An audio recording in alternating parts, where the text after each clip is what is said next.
Faltas, impedimentos, a gente poderia falar várias coisas se a gente quisesse usar o futebol como metáfora para as relações amorosas. Mas de fato eu vou falar do futebol, mas de um futebol específico. O futebol que a gente joga quando a gente é criança, que eu vou chamar aqui de futebol infantil. E sim, tem várias coisas que a gente pode aprender com esse futebol infantil, que a gente pode trazer para a vida conjugal e quem sabe ser sim mais feliz. Confere o vídeo de hoje para você descobrir o que é.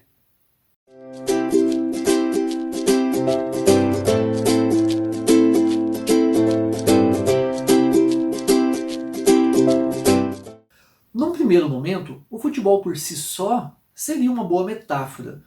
Tem sim aquilo que traz impedimento, faltas, regras, o trabalho coletivo em prol do bem comum, então o casal tem que trabalhar juntos para eles serem felizes, mas eu gosto de pensar que talvez o maior aprendizado para uma relação amorosa com o futebol seja aquele futebol jogado quando eu era criança, pelo menos o futebol que eu jogava quando eu era criança na rua, em frente à casa.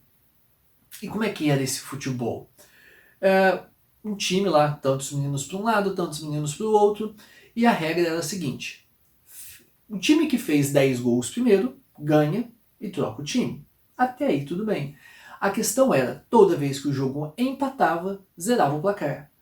Ou seja, se o jogo estivesse 9-8, quase fazendo 10 e acabando o jogo, aquele time que tivesse 8 gols, fizesse mais um, empatasse 9-9, zerava, e a gente tinha um grande fôlego de jogo ainda.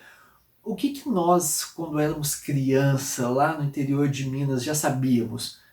Que a graça do jogo não é ganhar, a graça do jogo é jogar.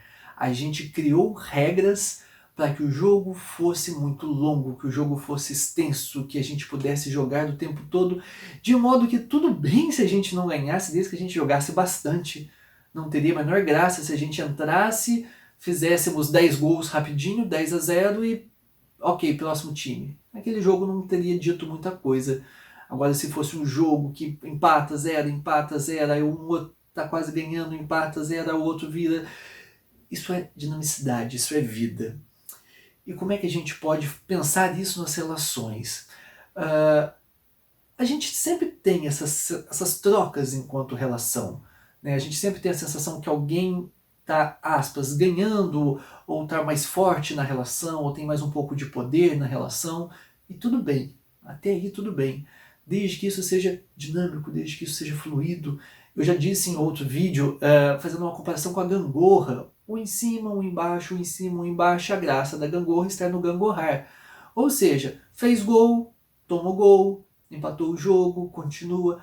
A questão a ser entendida é, à medida que a pessoa que está ganhando começa a fazer muitos gols, vai ficando cada vez mais difícil para aquele time que está perdendo empatar ou virar o jogo. Né? Ou, à medida que um dos lados da relação está com muito poder e continua ganhando esse poder, essa autoridade, ou minando a energia da outra pessoa, as chances disso se equilibrar começam a ficar pequena. É quase como se a gangorra parasse aqui no alto. Quando só observar crianças, né? Eu tenho um filho pequeno, então a gente consegue observar elas no parquinho. Às vezes elas fazem isso, faz parte da brincadeira dar uma paradinha ali na gangorra, desde que depois de algum pouco tempo volte-se a gangorrar, depois para de um outro lado. Agora, quando fica muito tempo estático de um jeito, perde a graça, tanto para quem está em cima quanto para quem está embaixo.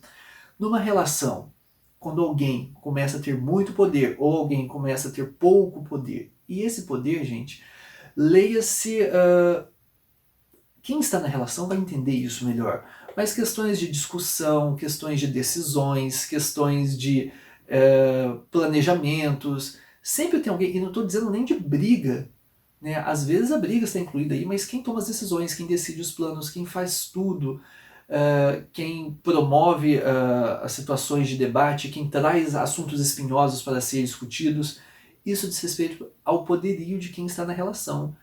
Né? Quem consegue desabafar um dia ruim, ou quem guarda o dia ruim porque não quer estressar o outro. Esse pensar no outro e pensar em si faz parte do poder. Né? E não é quem pensa em um tem poder, quem não pensa no outro tem poder, mas é como esses pensamentos são tratados ao longo da relação. De novo, sempre vai ter alguém que vai estar naquele momento um pouco melhor e não tem o menor problema desde que isso seja dinâmico, isso haja essas trocas. Então quando eu faço esse recorte desse futebol infantil, é pra gente parar e pensar o quanto na nossa relação nós estamos ganhando o jogo, o quanto nós estamos perdendo, e o quanto há chance desse jogo ser empatado para que ele zere, né? Então veja, se esse futebol infantil for então possível de se comparar com uma relação, a relação acaba quando alguém faz 10 gols, né? E quer dizer que não tem mais o que fazer. Em outro vídeo eu falo do elástico, então é o elástico arrebentar. Não tem mais o que fazer. Acabou, perdeu a graça, não traz mais alegria a essa relação.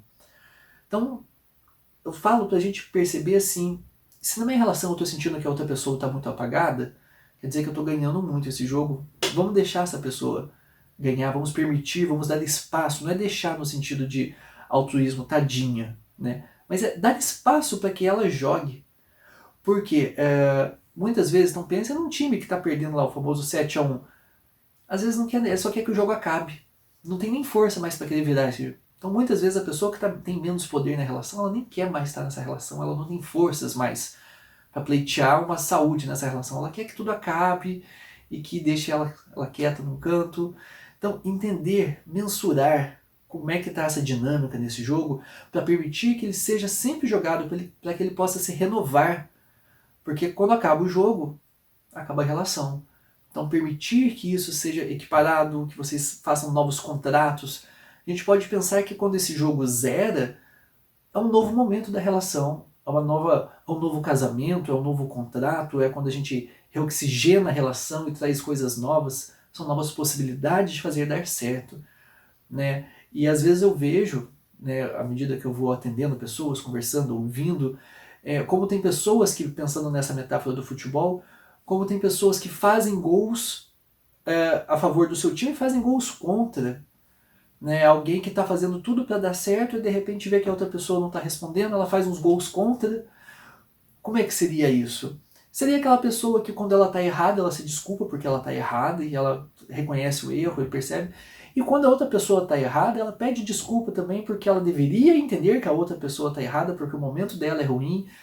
Ou seja, são dois pesos e duas medidas sempre contra si mesmo e a favor do outro. Quando isso acontece numa relação, é delicado porque eu tenho a sensação que só uma pessoa está jogando o jogo. Né? Porque ela faz os gols e quando ela percebe que ela está ganhando, ela faz gol contra para equiparar e se deixar por conta dos dois lados do casal fazer o jogo acontecer, o jogo não acontece. Então é preciso que a gente tenha atenção, um olhar carinhoso para entender se essa relação fosse um jogo de futebol, qual seria o placar e quais as chances dele ser empatado. E se empatar, quais são as chances de começar uma nova proposta, uma nova possibilidade para que o jogo seja diferente. Tá bom? Esse é o vídeo de hoje para a gente pensar nisso. Semana que vem temos vídeo inédito. Aguardo vocês lá. Tchau, tchau.